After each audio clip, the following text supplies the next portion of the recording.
డాకు డాకు మహారాజ్.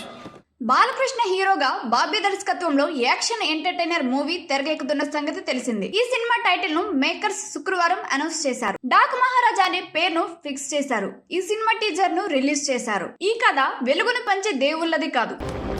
ఈ కథ వెలుగుని పంచే దేవుళ్ళది కాదు.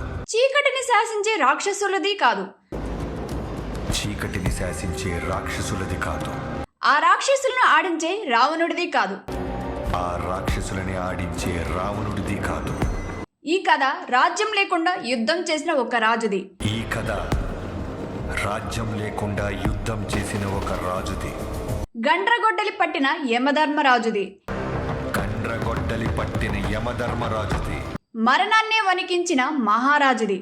మరణాన్నే వణికించిన మహారాజుది అంటూ బాలకృష్ణకు ఇచ్చిన ఎలివేషన్ టీజర్ లో ఆకట్టుకుంది. చివర్లో డాకు మహారాజు అంటూ టైటిల్ ను బాలకృష్ణ రివీల్ చేయడం టీజర్ కి హైలైట్ గా నిలిచింది. గుర్రంపై పోరాట యోధుడిగా బాలకృష్ణ టీజర్ లో కనిపించాడు. టీజర్ లోని లొకేషన్స్, గుర్రాలు, ఎడారుల్లో స్వారీ చేయడం చూస్తుంటే కొత్త బ్యాక్ డ్రాప్ లో డాకు మహారాజ్ మూవీ తెరకెక్కుతున్నట్లు కనిపిస్తుంది. సంక్రాంతికి డాకు మహారాజ్ ప్రేక్షకుల ముందుకు రాబోతుంది. జనవరి 12న ఈ సినిమాను రిలీజ్ చేయబోతున్నట్లు మేకర్స్ ప్రకటించారు. ఈ భారీ బడ్జెట్ సినిమాను సితారా ఎంటర్టైన్మెంట్ సంస్థతో కలిసి ఫార్చ్యూన్ 4 సినిమాస్ ప్రొడ్యూస్ చేస్తున్నాయి. బాలకృష్ణ హీరోగా నటిస్తున్న 109వ సినిమా ఇది. ఇందులో యానిమల్ ఫేమ్ బాలీవుడ్ నటుడు బాబీ డియోల్ విలన్ గా నటిస్తున్నాడు. తమన్ మ్యూజిక్ అందిస్తున్నారు. డాక్ మహారాజ్ మూవీలో శ్రద్ధా శ్రీనాథ్, ప్రజ్ఞా జైస్వాల్ హీరోయిన్లుగా కనిపించబోతున్నారు. చాందిని చౌదరి కీలక పాత్రలో పోషిస్తుంది.